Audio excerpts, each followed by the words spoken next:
आप सुन रहे हैं स्टोरी विद अनवी।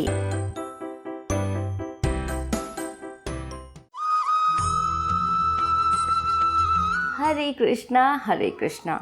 बच्चों, ये बात द्वापर युग की है, जब धरती पर बहुत बुराइयां फैल गई थीं और धर्म का बोझ बढ़ गया था।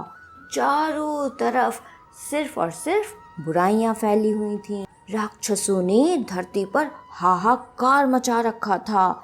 इस बात से परेशान होकर धरती माँ गाय का रूप धारण करके देवताओं के पास गई और उनसे कहा, हे देवतागण, मेरी रक्षा करें। इस राक्षसों का आतंक मुझ पर बढ़ता जा रहा है, इन्हें खत्म करें। धरती माँ की इस बात का देवताओं के पास कोई भी उपाय नहीं था। इस पर उन्होंने ब्रह्मा जी के पास जाने का निर्णय लिया और धरती माँ के साथ सभी देवता ब्रह्मा जी के पास पहुँचे। वहाँ पहुँचकर उन्होंने ब्रह्मा जी से प्रार्थना की, प्रभु, मेरे ऊपर से दैत्यों का ये भार कम कर दीजिए। मैं बहुत परेशान हो गई हूँ। ये राक्षस किसी को भी नहीं छोड़ते, हर निर्दोष को मारते हैं। मुझे बहुत बुरा लगता है।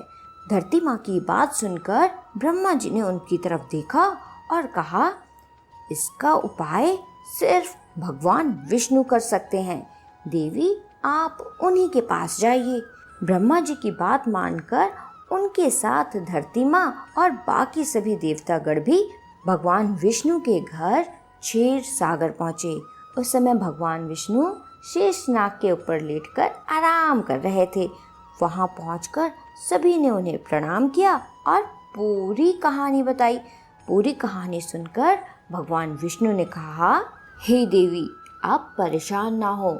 मैं मनुष्य के रूप में पृथ्वी लोक पर बहुत जल्द अवतार लूँगा और पृथ्वी पर फैले सभी पापों को खत्म करूँगा।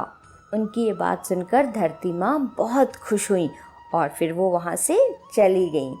बच्चों, आपको पता है, इसके बाद विष्णु भगवान ने श्री कृष्ण के अवतार के रूप में पृथ्वी में जन्म लिया और यहाँ की सारी बुराइयों को खत्म किया। तो बच्चों, इस कहानी से हमें क्या सीख मिलती है?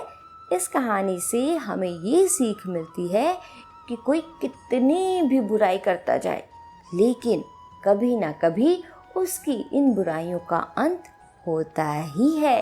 इसलिए हमें कभी भी कोई भी बुरा काम नहीं करना चाहिए। हमेशा अच्छा ही अच्छा करना चाहिए, समझे?